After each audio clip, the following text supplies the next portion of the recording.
Добро пожаловать в мой канал. La garde des Sceaux, Nicole Belloubet, recevait cet après-midi les représentants des trois principaux syndicats de la pénitentiaire UFAPUNSA, FO et CGT.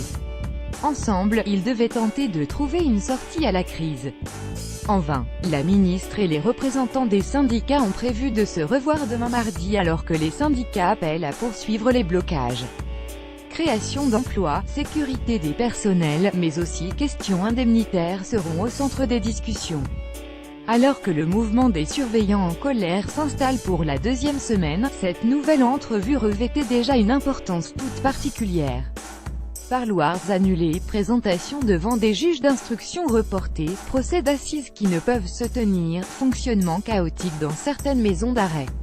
La situation pourrait vite devenir explosive. Au sens propre dans les établissements, au figuré pour le gouvernement. C'est pourquoi la garde des Sceaux a reçu pendant plus d'1h30 Jean-François Forget, président du syndicat UFAPUNSA pénitentiaire, Emmanuel Baudin, président du syndicat FO pénitentiaire, et Christopher d'Orangeville, président du syndicat CGT pénitentiaire. Avec pour ambition de reprendre immédiatement le dialogue et trouver une issue à la crise. Pas d'accord à l'issue d'une rencontre, Nicolas Belloubet a certes redit son soutien au personnel pénitentiaire qui font un métier très difficile. Mais cette nouvelle entrevue n'a pas permis d'aboutir sur les revendications avancées par les syndicats. Nous avons proposé la création de 1100 postes supplémentaires lors des 4 prochaines années. Ces propositions ont été rejetées, a expliqué la ministre qui évoque également un blocage sur la question des indemnités. Nicole Belloubet a annoncé une nouvelle rencontre demain. Nous allons nous retrouver dès demain autour des questions suivantes: la création d'emplois, la question indemnitaire, et la sécurité des personnels. Nicole Belloubet espère un déblocage de la situation, le plus rapidement possible. Outre les 2 premiers points abordés la semaine dernière, les syndicats ont également souhaité, et je leur ai fait part de mon accord de ce point de vue-là, que la question indemnitaire soit abordée. C'est la raison pour laquelle nous nous retrouverons demain mardi pour avancer sur ces 3 points, a-t-elle ajouté. Elle a toutefois précisé que l'indemnitaire n'est pas le changement de statut. Il y a plusieurs pistes envisageables, a-t-elle poursuivi. Reconduction des blocages à leur arrivée, les syndicats avaient redit leur détermination.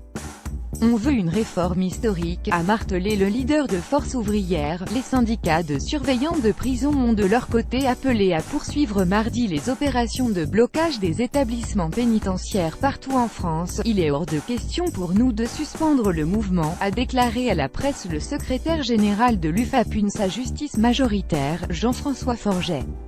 Et ce dernier prévient si la ministre de la Justice ne leur propose pas demain une enveloppe budgétaire précise, ils quitteront la table des négociations. Son homologue à FO, Emmanuel Baudin, a appelé à amplifier le mouvement, qui est entré lundi dans sa 2e semaine. De son côté, la CGT estime que Nicole Belloubet n'est plus la bonne interlocutrice dans ce dossier et en appelle à l'intervention de Matignon. Prison. Le syndicat @CGT Penny considère que la ministre de la Justice n'est pas compétente et ne répond pas à leurs revendications. Il souhaite que Matignon reprenne le dossier @elsipolitique @elsi, Tiffaine Pioget Stéphane Pioget 22 janvier 2018. Ce lundi, sur 188 établissements que compte le pays, entre 114 et 130 sont bloqués. Selon les syndicats, le ministère de l'Intérieur affirme de son côté que 35 sont bloqués. Et que les agents ont déposé les clés, dans 15 d'entre eux, refusant de prendre leur service. Retrouvez notre carte de la surpopulation carcérale vendredi. L'UFAPUNSA et la CGT avaient déjà pris place à la table des négociations. Mais ces derniers, après consultation de la base, avaient refusé le projet d'accord qui en avait découlé. Création de 1100 emplois supplémentaires, renforcement des équipes de sécurité, mise en place de quartiers dédiés aux détenus violents. Ces propositions de Nicole Belloubet avaient été jugées bien en deçà des attentes des collègues mobilisés par l'UFAPUNSA.